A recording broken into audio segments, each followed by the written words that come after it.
You're listening to Three Kitchens Podcast, hosted by Erin Walker and Heather Dyer. Tune in weekly to get inspired and make good food.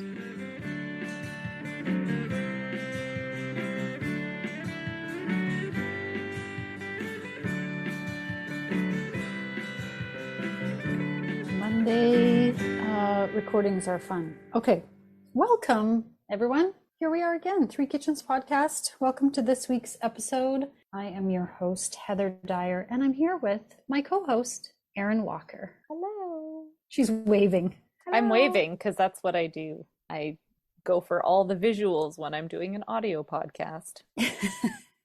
One of these days, we'll video record and then we can wave all we want. And right? Fix my hair 17 times, which is what I do constantly during every recording. So, Erin, thinking about what kind of recipe should we do next? We are constantly thinking like 6 recipes ahead.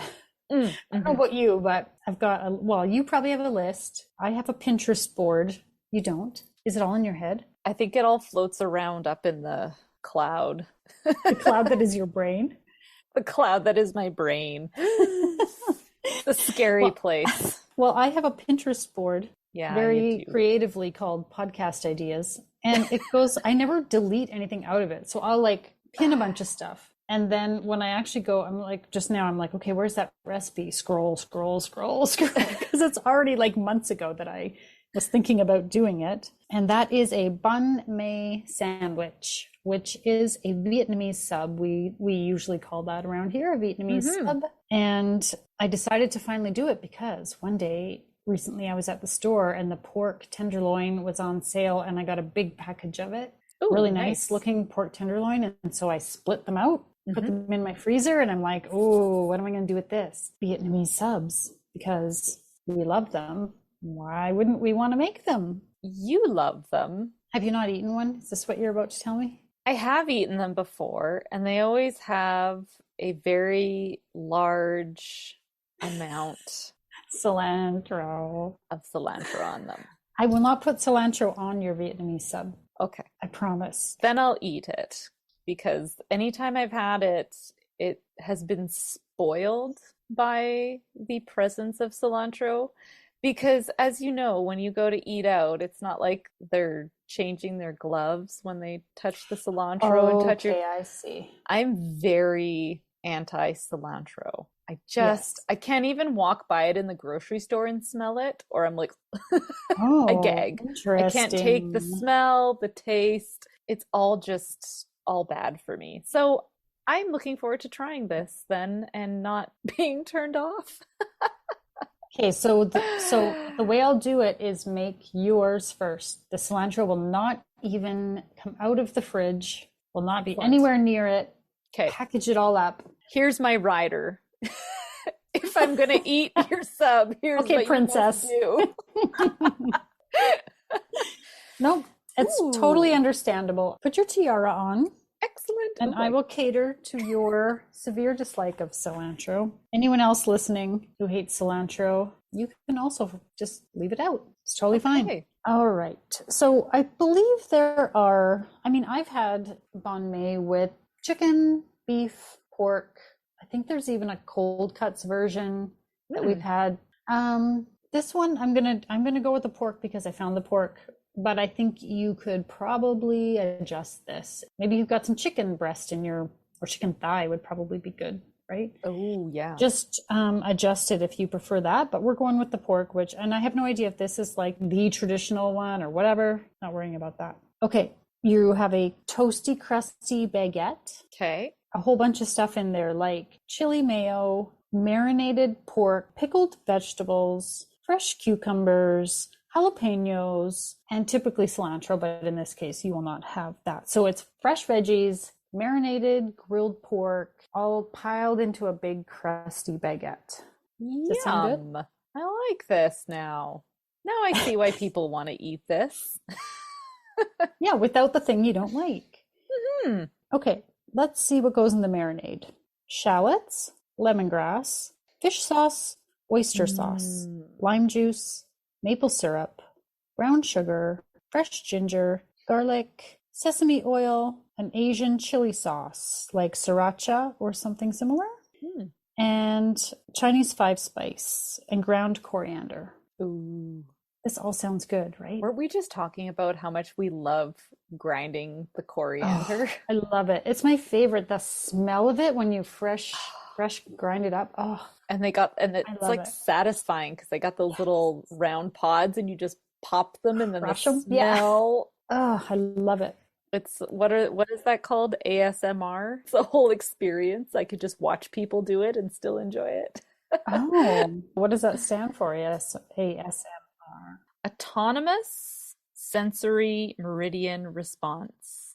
Oh. Yeah, it's a tingling sensation that usually begins on the scalp and moves down the back of the neck and upper spine. It's a pleasant response, a low-grade euphoria. Positive feelings triggered by auditory or visual stimuli. Oh, interesting. Everybody's got ASMR just from listening to our podcast. That's right. Don't you? Do you feel the tingles? Is it the tingles or is it just the growling stomach? Because that's what Is that an ASMR response? Yeah, I think it is. There's also a pickled vegetable in here. The pickled vegetables, are matchstick carrots and daikon cut into matchsticks. Or you could sub radishes if you can't find a daikon. I believe a daikon is a form of radish, isn't it? It is. Yeah. We were at the grocery store, my grandmother and I, and the lady was picking out a daikon, and then I think she must have picked the one at the bottom because 2 more rolled off on the floor. It just made me laugh that these vegetables started rolling off the produce shelf. Juggling the daikon radishes. All of a sudden, thump, thump, thump. Big radishes falling on the floor, and then you're guiltily picking them up and putting them back on the shelf. Picking them no, I did not just pick the bottom of the pyramid and make it all fall down. It wasn't me. So you have your matchstick carrots and daikon, and you're going to marinate it with rice vinegar, water, sugar, and salt. Very basic little pickle. Yes, you are. That sounds great. And then you're going to make the chili garlic mayo, which is a mayo and some type of chili sauce like sriracha. And that's it. It's basically a nice, big, toasty sandwich with fresh vegetables, a little pickle. Who doesn't love a good sandwich? And this has got some new, fun flavors that we don't always have in our sandwiches. I love the idea of this pickled radish carrot deal. Ooh, yes. I love something pickled on a sandwich. Right? Not just a dill pickle. I like a dill pickle. That's good. But sometimes a pickled onion, those quick pickled onions that you made. I just made those again for taco night. I make those all the time too. They're so good. They are one of the staples in my fridge. And that's a red wine or red raspberry vinegar. You can use red wine vinegar, or if you find the red wine raspberry vinegar, it just makes it that much better. Yeah. Sugar, salt, and onions.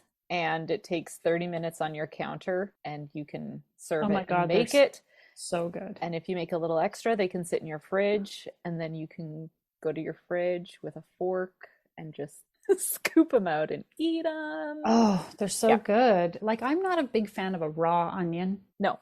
On anything. I don't like an onion on a burger or on my sandwich. But if you pickle it, it's just that little extra, it softens the flavor of the onion and makes it sweeter, and then suddenly it's delicious and I want it on everything. It's because we love vinegary stuff. We do. That's true. We love vinegar so much we drink it. Literally. It's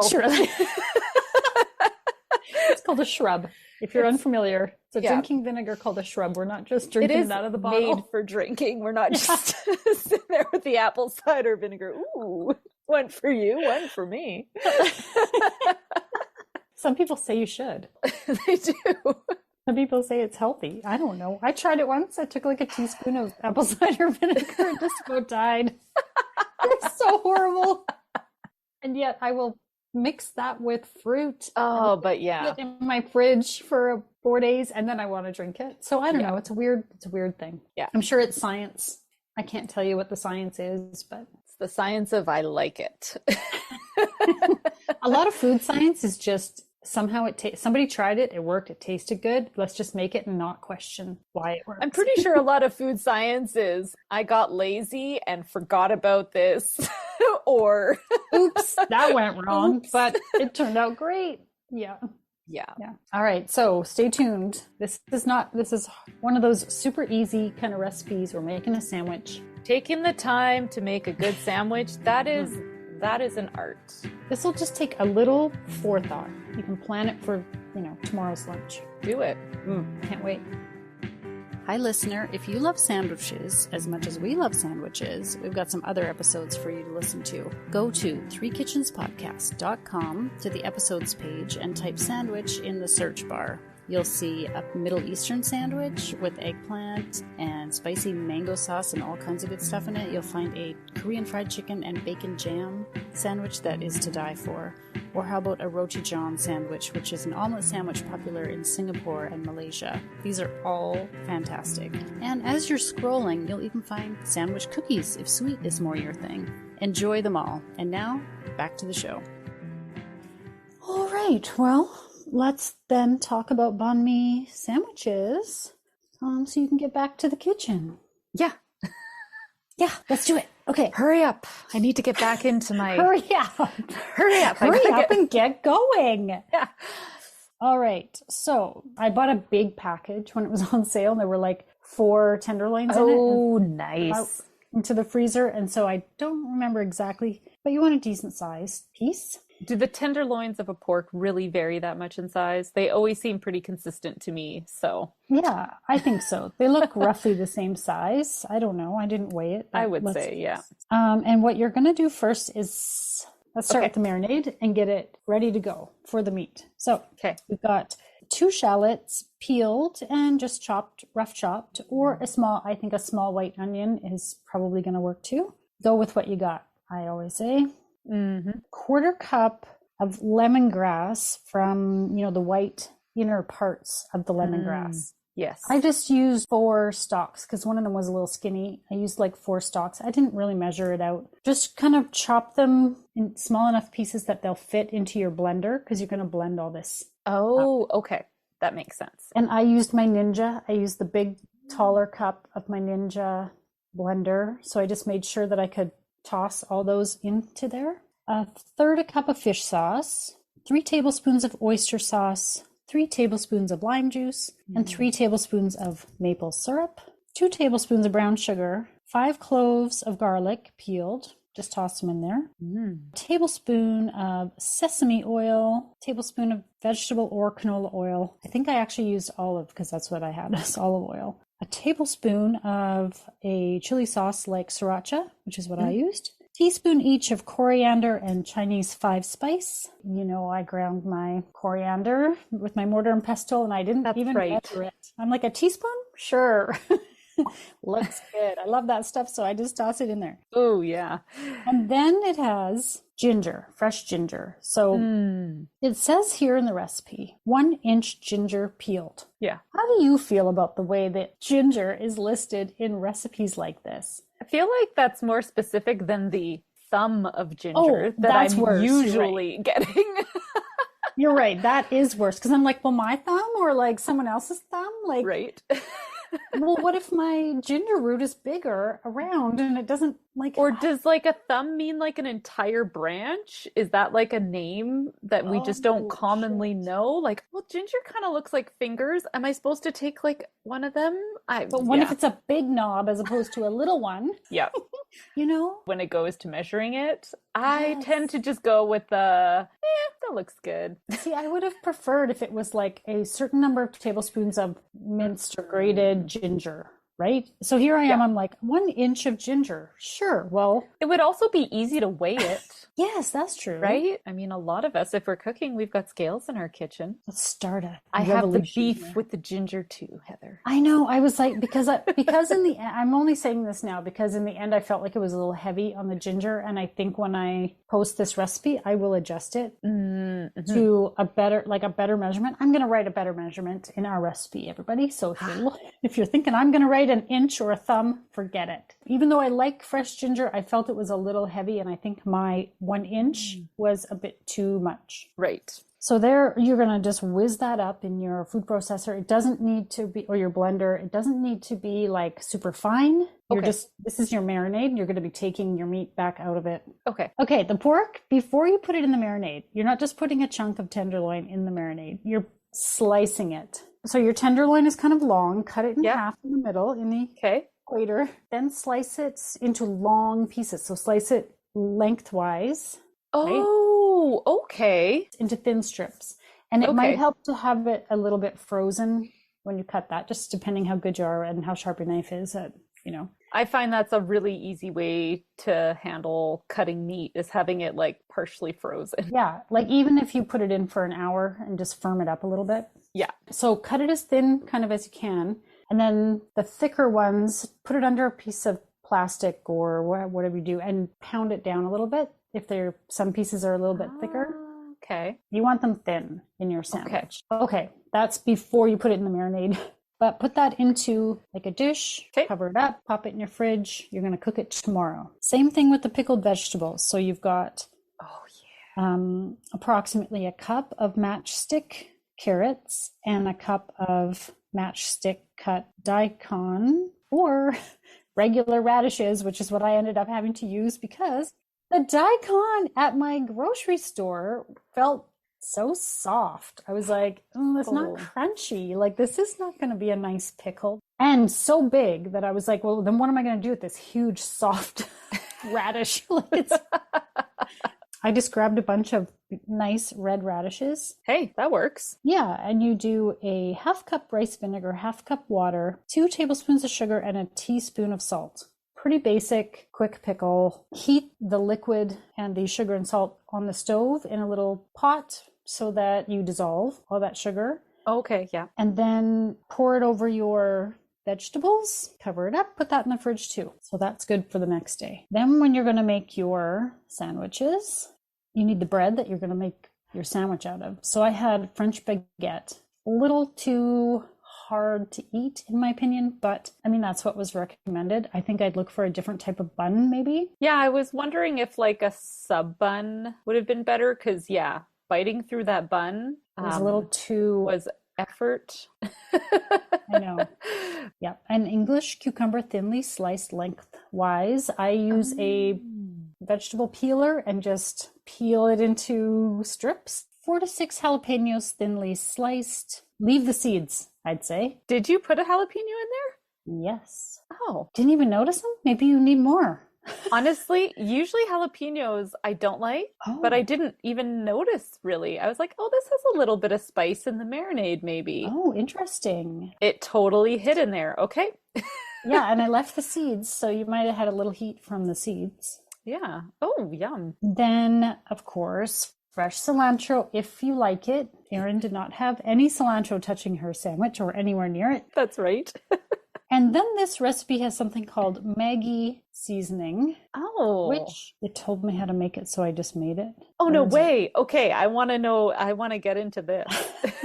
It's nothing. It's hardly anything. I was like, oh no, what's Maggi sauce? What is this? It's 2 tablespoons of soy sauce, 2 tablespoons of fish sauce, and 2 teaspoons of Worcestershire sauce, and half a teaspoon of sugar. Okay. And you're just mixing that all together and you sort of drizzle it on each sandwich. I see the Maggi sauce all the time at Superstore. A little Asian zhuzh on the Worcestershire, because there's Worcestershire in it, right? But it's got soy and fish sauces too. Very interesting. Maggi sauce can be made at home. Ha ha. I was like, oh, what's this going to taste like? And I tasted it. I'm like, whoa. This is not like something you want a lot of, I don't think. It's very bold flavor. And then make a little sriracha mayo, just mayo, put some sriracha in there, mix it in. And then you have to grill your pork. So now it's the next day you've marinated it. You take it out of the marinade and put it right on a hot grill. Okay. Barbecue or a grill pan inside. And it's going to cook super fast because it's so thin. So like a minute or 2 per side. Just grill it, flip it, grill it, take it off. Super quick. Okay. And then you're ready to make your sandwiches. So you'd put your sriracha mayo, pork, your cucumbers and jalapenos, your pickles that you made, cilantro if you're doing that. Pile it all on there, drizzle some Maggi. I actually thought the Maggi sauce was easier if I kind of put it onto the bread. Kind of a messy big sandwich. I did foil and a piece of parchment on it, put the sandwich on, wrapped it up so we could eat it a little bit later. Yeah. And that's it. It's a sandwich. So I really liked how that meat turned out because it wasn't chewy. Mm-hmm. The marinade and maybe the way that you cut it, because I've never cut it lengthwise like that on a tenderloin. Usually it's little slices. Yeah. And that seems to be a game changer in my opinion, because I got to try that out next time because I've never done that before. That's really cool. And pound it flat too, like thin. Make it nice and thin. That was great. I really liked that. The sriracha mayo in there was tasty. These pickles, did you do them all in one, or were the carrots and radish together separate? Okay, they were together. Those pickles, oh yeah, that is some good stuff. You can't go wrong with a pickle. My kids were like, "Oh, is there red onions in there?" I'm like, I should have put some in because we love those pickled red onions on everything. Yeah, no, this is a good sandwich. It's got all the flavors in there. The only thing is I would have changed up the bread for sure. Yeah, me too. I remember when I worked at a grocery store many a year ago, I did work in the bakery department for a while, and all of the baguettes that we baked there were partially baked first before they were put in the oven. So they weren't even like raw dough. Weird. Yeah. And so I would say we have really poor quality baguettes just from the grocery store. I think that's true. Even if we would have gone to like a bakery where they actually make the dough, it probably would have been better than just the one we get at the store. But yeah, something easier to bite through. One of my kids put his sandwich into the microwave for I don't know, 15 seconds or something, because he couldn't bite into it. And I'm like, I'm sorry, it's the bread. It's like, and he ate it like later on. Right. And he said it was good after he warmed it up a little bit. So maybe, okay, I don't know. There you go. There was a Vietnamese bun that Sarah used when she made us the roti johns. It was like a sub bun, but a little bit different. I wonder where you have to shop for that. Yeah, I think she might have got it at the Korean store. So it's not in your everyday spot. Yeah, it's really about the stuff inside the sandwich. I mean, every sandwich is mostly about what's in the sandwich, not so much about the bread. I disagree. Really? I think the thing that makes the sandwich that like needs to complete the entire package is the perfect bread. Yeah, I suppose. Yeah. Like even if you're having a burger, it has to be the right bun. There's certain burger buns that I'm like, yeah, that's not the right bun for this. Don't put that delicious burger and all the meat and fixins on that bun. That's true. You're right. I think the bun is it completes the package. But a good sandwich, it's been a while since I've had a good sandwich. That was a good sandwich. I'm glad that you liked it. I still will, when I write it up, I'm gonna adjust that ginger because I thought it was too heavy. The meat was too heavy on the ginger, even though I liked it. It just didn't seem quite right to me for a banh mi. You probably have more of experience with this. Like I said, I haven't really eaten these just because my cilantro aversion is so strong. And thank you so much for the wonderful tinfoil package labeled no cilantro. I made yours. I made the whole thing. I loved that. That was so great. I wrote no cilantro and I set it like on the opposite side of the kitchen. And then I got out the cilantro to make the rest of them for me and my kids. Yeah, those flavors in there were really good. I liked it. It's a simple kind of thing. Oh, and then also the next day, because my husband was working that day, the next day, he had the leftover pork. There was a little bit left. Probably enough for another sandwich, but he had it on ramen noodles with some steamed broccoli and the noodles and the pork, and he thought it was quite delicious that way too. That does sound really good. Good. I'm glad that you liked it. I'm going to make a soup and a sandwich for our dinner tonight. Oh. I don't think it's going to be as wonderful as a banh mi, but I think I'm going to do something with cook some chicken, make a pulled chicken, and I finally invested in some leeks And it is an investment because they are $6.99 right now for a bunch of leeks. Oh my God. And I have been looking at them week after week, really wanting to make a potato leek soup. And finally this week I was like, okay, these look like good enough leeks. I'm doing it. I'm going all in. So I was inspired by your sandwich to make a soup and sandwich dinner. Now I feel like maybe we need to have that too, because the sandwich was last week. There you go. This week can be a different sandwich.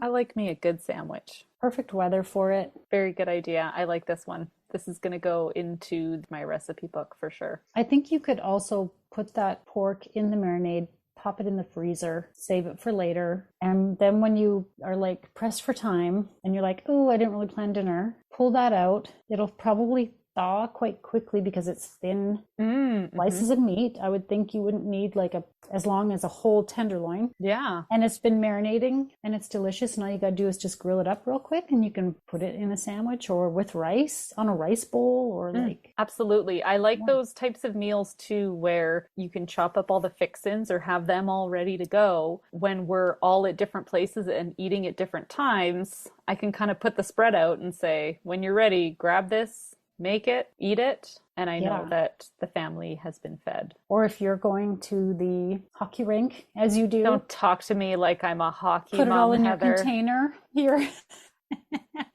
Put your rice and your veggies and your meat and everything in a little, it doesn't matter if it gets cold because the meat's still going to be delicious, right? Yeah. Excellent. Well, thank you so much for making us sandwiches. These were really good. And I now no longer have to be afraid of the Vietnamese sub because I can do it all by myself without that cilantro. Thanks very much for listening, everybody. Go make a sandwich. And now for the fine print. Join us over on the socials, Facebook, Instagram, and YouTube, and on our website at threekitchenspodcast.com. Word of mouth is the #1 way people find a new podcast. And remember, when you like, follow, subscribe, and leave a review, it helps more people find us. Thank you so much for listening. Get off my duff and make some sriracha. The least you could do, really. Well,